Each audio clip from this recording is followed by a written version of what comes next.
Well, आज हम आपको कुछ मजेदार बातें बताते हैं और जजों के अजीबो-गरीब और बेहतरीन फैसले आपको बताते हैं।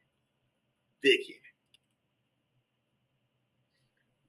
ये एक खबर आई है, इसमें जज ने कहा है कि बच्चे जो भाषा समझते हैं, उस भाषा में उनको शिक्षा दी जाए। अब बताओ, ये कैसा फैसला हो भाई? बच्चों को कौन-सी भाषा आती है भाई? बच्चे तो ज जब तक बच्चों को भाषाएँ सिखाई नहीं जाएँगी, भाषा सिखाई नहीं जाएगी, बच्चे सीखेंगे कैसे? क्या इतनी सी बात जज को समझनी चाहिए थी कि नहीं? है कि नहीं अजीबो-गरीब फैसला? अरे भाई, मान लो इसमें एक छोटा-सा एक मैं एग्ज़ाम्पल देना चाहूँगा। मान लो कोई बच्चा पंजाब से है, छोटा बच्चा है, उनकी फैमिली पंजाब से है, तो सबसे पहले नॉर्मली बच्चा कौन-सी भाषा सीखेगा? पंजाबी। लेकिन अब स्कूल की तरफ से अगर बात करेंगे, तो स्कूल कौन-सी भाषा सिखाएगा? कानून के अनुसार अगर बात करें, तो जज को ये फैसला देना चाहिए था कि देश में राष्ट्रभाषा हिंदी है, तो हिंदी भाषा सिखाई जानी चाहिए। और चूंकि वो बच्चा पंजाब से है, तो पंजाबी भाषा भी सिखाई जाना चाहिए। तो ये चीज तो हो गया, एक इसको कह सकते हैं कि एक सटीक एक तरीके से फैसला हो। लेकिन ये कौन सा फैसला हो गया भाई कि जो भाषा बच्चा समझता है वो भाषा सिखाए? बच्चा कौन सी भाषा समझता है भाई? इतनी सी बात जज को नहीं पता, है कि नहीं? कमाल की बात। चलो, ये एक अलग मामला हो गया। दूसरी बात, मान लो कोई फैमिली वाले तमिलनाडु से पंजाब चला गया, तमिलनाडु से पंजाब चला गया, वहां पर बच्चा धीरे धीरे 2 साल का, 3 साल का, 4 साल का, 5 साल का हो जाता है। तो वहां पर वो बच्चा कौन सी भाषा समझेगा? क्योंकि उनके माता पिता जो है वो तो तमिल भाषा जानते हैं। तो वहां की सरकार या केंद्र सरकार कौन सी भाषा सिखाएगी? तमिल भाषा सिखाएगी, हिंदी भाषा सिखाएगी, या पंजाबी सिखाएगी? चलिए, कानून की अगर बात करें तो कानून के अनुसार हिंदी भाषा राष्ट्रभाषा है, तो हिंदी तो सिखानी पड़ेगी। अब बात आती है राज्य सरकार की। अब राज्य सरकार अनुसार वो तो बोलेंगी भाई second language should be Punjabi, तो पंजाबी सिखाएं। लेकिन जज का जो स्टेटमेंट है, जज का जो फैसला है कि बच्चा जो भाषा समझता है वो सिखाए हैं, अगर उसी हिसाब से देखा जाए तो तमिल भाषा सिखानी चाहिए। तो क्या ये वाकई में संभव है कि वहां की जनता, वहां का जो स्कूल है, वहां के जो विद्यालय है, वहां पर क्या वहां के टीचर, वहां के शिक्षक लोग तमिल भाषा सिखाएंगे पंजाब में?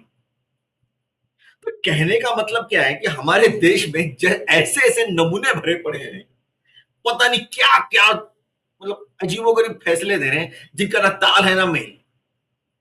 समझ में नहीं आता ऐसे जजों को नियुक्ति होती कैसी है, कौन करता है ऐसे लोगों को सिलेक्शन? मजाक बना रखा है हमारे देश में कानूनों का, और लोगों को भी कंफ्यूज करके रखा है कि क्या करें क्या नहीं करें। ऐसा कई फैसले हैं जजों के। आज के देश में कई ऐसे वकील हैं, कई ऐसे जज हैं जिनको वो कानून क्या होता है वो भूल चुके हैं, और बस जो मन में आया अपने मर्जी से उल्टे सीधे कुछ भी फैसले दे रहे हैं। कानून एक कहता है तो वो कुछ फैसला देते हैं, और फैसला अगर अच्छा भी होता है तो कानून उसका सपोर्ट नहीं करता। कुछ न कुछ कारण भेदभाव होते जरूर है, कुछ न कुछ गड़बड़ होता जरूर है। अभी आपको एक और एग्जाम्पल मैं आप लोगों को बताना चाहता हूँ, एक और स्टेटमेंट देखिए। ये जो है, ये सबसे बड़े वकील हैं, कहने का मतलब बहुत काफी मतलब फेमस वकील हैं, और ये जो है पूरे देश के सेकंड वो सबसे बड़े अधिकारी हैं कानून के मामले में। ये सॉलिसिटर जनरल तुषार मेहता जी हैं, और उन्होंने एक मुद्दा उठाया कि आजकल के जो जज हैं वो दबंग बने बैठे हैं, अपने आप को पता नहीं क्या समझते हैं। ये एक वकील का कहना है, और कौन से वकील? इस देश के दूसरे नंबर के वकील कह सकते हैं, दूसरे नंबर के अधिकारी कह सकते हैं कानून के मामले में। उतने बड़े अधिकारी का ये कहना है जजों के ऊपर। तो अंदाजा लगा सकते हैं कि हमारे देश में कानून व्यवस्था की हालत क्या है, कोर्ट कचहरी की हालत क्या है, किस तरीके से काम कर रहे हैं, आप इस पे अंदाजा लगा सकते हैं।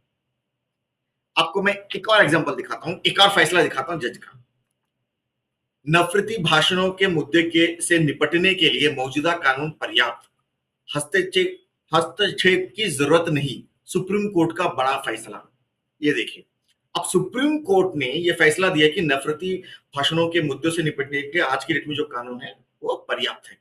फैसला सही है, लेकिन यह फैसला देने की जरूरत क्या पड़ी?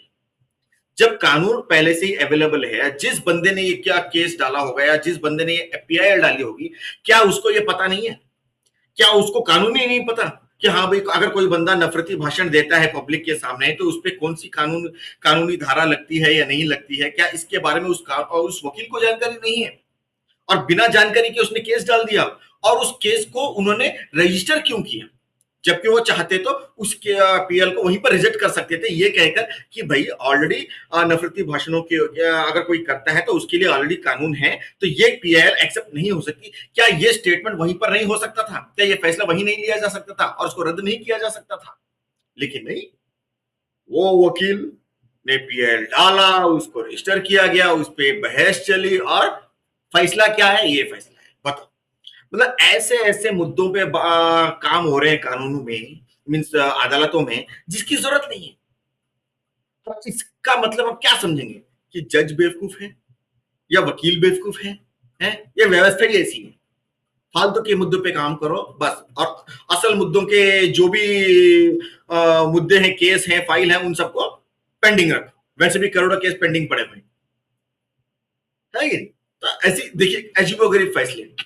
फिर एक और ये देखिए मुद्दा, जब तक वैज्ञानिक रूप से ये साबित ना हो जाए कि जो मांस पकड़ा गया है वो गौ मांस है, तब तक उस गाड़ियों को जब्त नहीं करना है। अगर करते हैं तो वो अवैध माना, मतलब मनमानी नहीं कर सकते, ऐसा कुछ फैसला जज ने सुना है। ये देखिए, अब एक बात बताइए, जब कोई पुलिस वाला मेहनत करके एक गाड़ी को पकड़ता है कि इसमें कुछ कहीं स्मगल ना हो रहा हो, और जब तक उसके अंदर क्या है, उस गाड़ी में क्या है, जब तक उसको वो जांच नहीं करेगा, तो गाड़ी को वो मतलब वो पकड़ेगा कैसे? अब मान लीजिए कोई मांस मिलता है, वो मांस भैंस का है, गाय का है, कबूतर का है, कुत्ते का है या बकरी का है, कैसे पता चलेगा बिना जांच के? और तब तक उसको, जब तक पता ना चले, वो गाड़ी को जब्त नहीं कर सकता पुलिस वाला। अब बताओ भाई, मान लो उसने मांस पकड़ा, फॉरेंसिक लैब को भेजा, गाड़ी को उसने पकड़ा नहीं, गाड़ी चला गया अपने काम पे, ठीक है, उसने सारा मांस बेच दिया, और तब तक रिपोर्ट यहाँ पर आ गई, पता चला कि वो मांस गौ मांस है, तो वो टाइम पे अब वो गाड़ी जब्त करने का क्या फायदा? मांस तो बिक गया है, क्या फायदा भाई ऐसे गाड़ी को पकड़ने का? तो कहने का मतलब अजीब, जब तक जांच करेंगे तभी तो पता चलेगा। हाँ, अगर जांच में ये पता चलता है कि वो गौवंश नहीं है, तब छोड़ दिया तो बात अलग है। और वैसे भी सबसे बड़ी चीज, जानवरों के ऊपर, जानवरों को मारना, उनके ऊपर केमिकल ट्रीटमेंट देना, जानलेवा एक्शंस लेना, ये कानूनन अपराध है। क्या इतनी सी बात जजों को, पुलिस वालों को और वकीलों को नहीं पता? तो सीधी सी बात है, जब भी कोई जानवरों के ऊपर केमिकल ट्रीटमेंट होता है, एडल्ट्रेशन होता है, या उनका काट कटाई होती है, ऐसे चीजों पर सीधा कार्रवाई की जा सकती थी, लेकिन नहीं। फैसला क्या दे रहे हैं? ऐसे फैसले, जब तक पता ना चले गाड़ी को मत पकड़ो भाई। कमाल है, कैसे कैसे जज और कैसे कैसे वकील बैठे हैं इस देश में, है? अब ये देखिए एक और फैसला, ये तो अभी रिसेंटली ताजा मामला है। Roads can not be blocked in the name of religious activities, says Supreme Court of India. अब ये जो एक्चुअली जो मैटर है, मेरे ख्याल से ये रिसेंटली एक ताजा मामला हुआ था मुंबई में, जहां पर बीजेपी वालों ने वुमेन बिल को लेकर लोकल सड़क पे एक रैली की थी, जिसको वहां पर एक महिला ने आके उसको गुस्से में अपना गुस्सा निकाल दिया था, और उसके बाद पुलिस वालों ने, वो जो संगठन था, जो उस कार्यक्रम को जिन्होंने रखा था, बीजेपी वाले जो भी लोग थे, उनके ऊपर पुलिस कार्रवाई की गई थी ट्रैफिक जाम ब्लॉक करने की वजह से। और ये कानून में भी लिखा है कि ट्रैफिक जाम करना एक अपराध है, कोई जाम ना करे और लोगों को असुविधा नहीं होनी चाहिए, इसके ऊपर ऑलरेडी कानून है। अगर असुविधा होता है तो कानूनी कार्रवाई की जा सकती है। उसके बावजूद ये फैसला देने की क्या जरूरत थी भाई, जब कानून में ऑलरेडी है कि ट्रैफिक जाम करना कानूनन अपराध है। अगर जब ये कानून में है तो ये फैसला देने की क्या जरूरत है, और पुलिस वालों को उनकी सिक्योरिटी देने की क्या जरूरत है, जो लोग सड़क पर रैलीज या कार्यक्रम टेंट गाड़ के इवेंट वगैरह करते रहते हैं? पुलिस सीधा कार्रवाई कर सकती है, तो इसमें ये नया फैसला देने की क्या जरूरत है? इसका मतलब तो ये पता चलता है कि जज को या तो कानून के बारे में नहीं पता, या तो ये मान के चले कि पुलिस वालों को कानून के बारे में जानकारी नहीं है, और नहीं वकील को इसके बारे में कोई जानकारी है। अब बस जो मन में आया अपने मर्जी के हिसाब से फैसले ले रहे हैं, जब दिमाग में आ रहा है, जो ठीक लग रहा है, अच्छा लगा तो फैसला फेवर में कर दिया, अच्छा नहीं लगा तो उसके अगेंस्ट में कर दिया, है? या कानून सही हो या नहीं हो पता नहीं, जो जो जिसकी लाठी उसकी भैंस, जो नेता जब से ज्यादा स्ट्रांग है उसके फेवर में फैसला दे दिया, और जो नेता वीक है उसके अगेंस्ट फैसला ले लिया। मतलब कानून का फिर क्या मतलब है कि नहीं? इतना ऐसे ऐसे जज, ऐसे ऐसे वकील, ऐसे ऐसे नमूने लोग बैठे हुए हैं जिसकी वजह से आज देश में ये हाल है। कानून की धज्जियां उड़ाई जा रही हैं, कानून का पालन सिर्फ अपने मर्जी के हिसाब से किए जा रहे हैं, पब्लिक प्रेशर में या पॉलिटिकल प्रेशर में, ऐसे कारणों की वजह से फैसले लिए जा रहे हैं। तो ऐसे में लोग, जनता को यह समझना है कि अगर इस तरीके से फैसले होते रहेंगे तो आप लोगों के साथ न्याय कैसे होगा, क्या न्याय मिलेगा या नहीं मिलेगा, ये आप लोगों को तय करना है कि अगर ये हालात रहेंगे तो आप देश में कानून व्यवस्था कैसे ठीक होगी और कैसे आप लोगों को न्याय मिलेगा। खैर जो भी है, ये एक मैं आपको अजीबोगरीब ऐसे कई ऐसे बहुत सारे फैसले हैं जो आने वाले दिनों में आपको देखने को मिलेंगे, वो एक अलग बात है। खैर अब ये देखिए, हेट स्पीच का अपराध कानून के दायरे में नहीं आता, ये धारणा भ्रामक है, ये भी सुप्रीम कोर्ट के। अरे भाई, हेट स्पीच अगर कानून के दायरे में नहीं आता है तो हेट स्पीच के मामले में कानूनी कार्रवाई क्यों की जा रही है समाज में? नहीं होनी चाहिए ना। तो ये भी एक अजीबोगरीब, जबकि कानून में लिखा हुआ है कि गलत शब्दों का प्रयोग करना, गाली देना, ये सब कानून के दायरे में आता है, किसी का इंसल्ट करना भी कानून के दायरे में आता है, काफी सारी चीजें।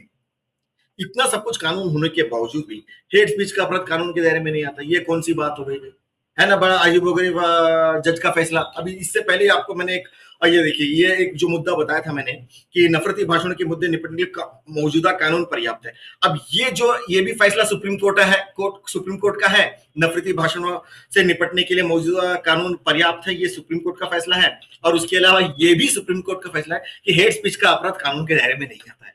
अब बताइए, ये डबल स्टैंडर्ड फैसला सुप्रीम कोर्ट का जज दे रहा है, तो आप जनता ये सोचिए, आप लोग ये सोचिए कि जो राज्य लेवल पे जो कोर्ट है, हाई कोर्ट जो है, और जो जिला लेवल पे जो कोर्ट है, तालुका लेवल पे जो कोर्ट है, वो लोग आम जनता के साथ क्या न्याय करेंगे? उन लोगों को क्या जानकारी है कानूनों के बारे में, जब सुप्रीम कोर्ट ही ऐसे उल्टे सीधे फैसले ले रहे हैं, डबल स्टैंडर्ड फैसले ले रहे हैं, तो ये लोग आम जनता के साथ क्या फैसला?